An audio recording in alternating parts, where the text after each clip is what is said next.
Everyone, the Pokemon fan 993 here, with Pokemon Go. Now, you're gonna see my top left corner that 7:34 p.m. Pokemon Go Kanto tour was today, and it ends at 9. However, I have already stopped doing it, not because of how bad it was, but because I couldn't get any further. Now, this is not a slander video. I'm not telling them I'm not telling them it was perfect. I'm not telling them it was absolutely horrible. So before I go too far in this, keep in mind that I was sick for part of the day, so I just stopped at a couple places. I probably spent a good maybe 2 hours of the event from about 1 to 7 inside catching Pokemon from the outside. And I also was actually out walking for the rest of the time, which is something that not a lot of people are doing because they want to do it. But in order to proceed get everything in this event, you actually have to go out and go to Pokestops and spin them. Now, first thing I'm going to do is I'm going to show you the Pokemon that I caught that were shiny. So shiny, right? So you can see that I got Squirtle, Tangela, Psyduck, and Eevee. The other ones were from other things. Now, considering that I was inside for most of the time, I consider 4 shinies, 2 of which I never had before, is actually pretty good, considering the Tangela that I got is actually very high IV. I consider it high for a shiny Pokemon anyway. So, I gotta explain how this works. From 9 a.m. to 9 p.m., they were planning this event. So what happens, you have to do is you have these thing right here where you have to do 4 different things. That's not really important. So, the first thing you have to do is you have to pop an incense and get 6 Pokemon.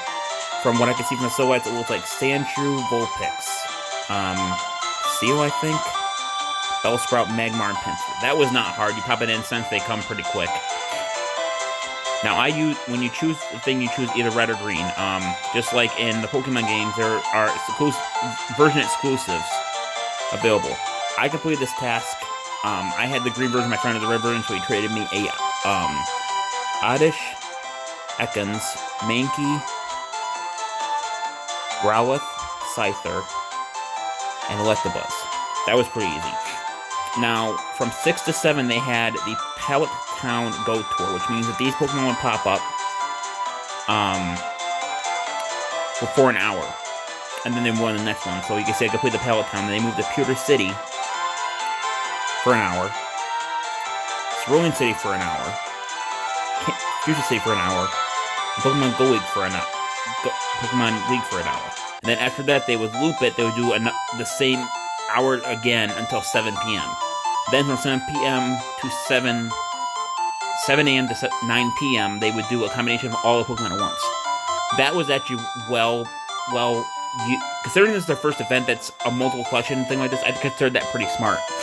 They could have released all 150 Pokemon at once, but that would have been a problem. Now, I was just informed, I will put on my actual thing here in a minute.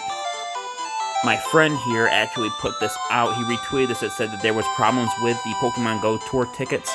Apparently there was a glitch in the game where non-ticket holders for the event, you pay $12 for the ticket, were able to access content that non-ticket holders were able to access the content that paid players could only get. So apparently they're doing some kind of makeup thing for it, which, I mean, if there's their mistake, I paid a ticket, I'm not going to complain about it. Now we're going to move on to special research. This is where I had a problem. I'd say for the event, I was 85% impressed, and 15% I wasn't. This is why. So in case you didn't know, either you have to find these 8 Pokemon in the wild, or you have to do special research.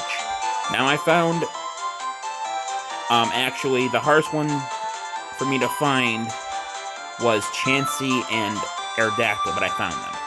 Now, Ditto is a special Pokemon because it can be any common Pokemon, and they change it up every once in a while, which is alright if you have a bunch of time to burn. But unfortunately, for the most event, like I said, I was sitting inside, so I wasn't out looking for a specific Pokemon. And then what they did was some of these are locked behind they're locked behind tasks. Complete the task to get the Pokemon. This is where I had an issue. I could not find the task for Cubone or Ditto because what they would do is, and I don't understand why, but they kept a lot of these things where you have to scan an area in order to get stuff. They kept those in, and then they added the tasks, and they added another set of tasks where if you, let's say, it says catch a Bellsprout, get 20 candy for Bellsprout. That is where I had an issue with it, because, I mean, you're going to catch so many Pokemon during this event that 20 candy is not going to be a lot. If I remember right, you throw a Slime or Pineapple on a Pokemon, you get like 30 candy. Now, people will say, oh, it's because people are new to the event. I understand that to an extent, but if you have a problem with finding a single task, two tasks out of the however many they set for you, and you can't find that task no matter how hard you find. Now, keep in mind, I spawned over 50 stops. 50 different stops. I could not find either of those two. And then they decided to do something stupid.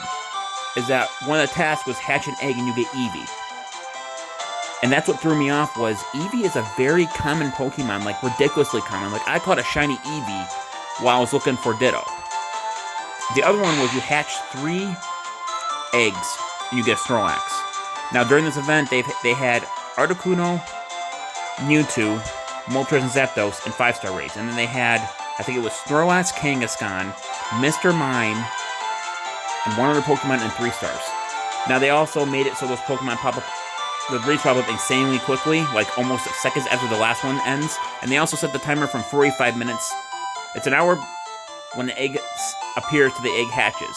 In this instance, they switched it to, I think it was 5 minutes. And then they have the time where the egg hatches, after the egg hatches to where it disappears. That was reduced to from 45 minutes to 25 minutes. Yeah. So the raids were so common that I don't understand why they had to put Snorlax as a 3-egg thing. Because if you don't know, 3 eggs mean you have to walk at least 6 kilometers to, I'm guessing that's about 4 miles, which, I mean, if you're walking around like a lot, it isn't. But you also got to remember is that a lot of people were in lockdown. And that's another thing that confused me about it. I was looking at reports, people were complaining that they couldn't do any tasks because they were in lockdown. They let you buy this ticket over 3 months ago, up until today. I think it was like 10. I think you could still let you buy the ticket if you wanted to. If you knew you were going to be locked down, or you suspect you're going to be locked down, why would you pay the $12 for the ticket when you know you weren't going to be able to do it? And they gave us all the information. I knew exactly when I walked into this. The day before, I walked into this event, and I knew exactly what was going to happen. I have every piece of information. It's not hard. You play in Pokemon Go ticket in a web browser. It takes literally maybe 30 seconds. They can't complain they didn't give us enough information. They gave us enough information. We just didn't choose to look for it. Now, that was my main problem with it, was the whole task research crap. And then you had the raids, which you had to catch every Pokemon from a raid. Not extremely hard, because they gave you, in the shop, they gave you 3 free remote passes, which is normally $3. They're $1 a piece for free. And then they gave us 5 free regular passes, which you spin the stops and you get 1 a day. But they gave us 5 of those, for a total of 8 free raids. That's generous. Very generous. Now, as for the Pokemon catching, the Pokemon, if you go into a decently open area, they're pretty common. The only problem with everyone who is in lockdown or in isolation because of COVID was that you have to spin stops and battle trainers. That means you have to be at the stops and you have to stay at that stop until you beat the trainer. Which, you're in lockdown, there's a fair chance that's not going to happen. So that's my main piece of this. This is another one where they had you evolve every Pokemon in the game that could be evolved. And you're going to see that's a lot of Pokemon. I'm still working on it. And you can see I get 15,100 experience for it, 3 star pieces and 3 rare candies. Now, that was my main issue with the game. Like, here's a special thing they did too. They made you do a bunch of stuff, but like you're going to see right here, you're going to see there's a Mewtwo over there. If I look around just a little bit more, you're going to see that there's another raid starting at 741, another 5-star. Like, if I hit this real quick, you're going to see there's Mewtwo, Articuno, and Tauros right there. Not hard. And then you're going to see around me, you'll see Hitmonchan, Kabuto, and Slowpoke. I consider those very rare Pokemon, and they have them spawn all the time. So, if I had to give a rating out of 10 on this event, I'd give it a 9. Now, people say that's generous, but I was going to give them like a 9.3, but considering they made the mistake where they had the Pokemon, where they had the whole ticket fiasco event, I would have done like a 9.2, 9.3. But because they were unable to to combat the fact that they had a glitch where they had a problem with people who weren't buying the ticket to get the ticket. They're giving us a makeup event. They apologized for it, so I'm not going to complain on that too much. Also, about the statement I made about the whole task thing, I will give some forgiveness on that because this was their first time doing a collection event, and I can understand they have problems. But, I mean, I almost completed the entire event without little to no trouble. My friend helped me out. Actually, I had a bunch of friends help me out. And my chat, I have a messenger chat, and their chat was full of nothing but people asking for raids and everything. And you're gonna, if you actually listen to the background music, actually they took the 8-bit music from every single place that they had here, from Pallet Town all the way down to Fuchsia, and they made it so that you can hear the 8-bit sound in the background. That's amazing. And then before they had this, they had the confetti rain down, telling them, oh my god, you know, it's happening. And if you actually look into the sky right now, you're going to see that they have fireworks going off to kind of celebrate the end of the event. So I'd give this a 9 out of 10. I mean, I think that's pretty generous. Some people think that's too generous. You know, I can't say much about that because Pokemon, I consider Pokemon to be divided into 3 fan bases. People hate Pokemon for whatever stupid reason. And then you have the Pokemon fans, in quotes, because they like Pokemon, but they'll immediately hate something if it doesn't go their way. And then they have the real Pokemon fans, which are people like me, which do not care too much if they make a lot of mistakes, because, I mean, as a game company, what are you going to do? They made a bunch of mistakes, I think, considering the franchise has been going on for 25 years, and that's what they were celebrating. This is a 25-year anniversary of Pokemon Go. Well, not Pokemon Go, but Pokemon in general. So that's going to be my opinion on Pokemon, the Pokemon Kanto Tour event.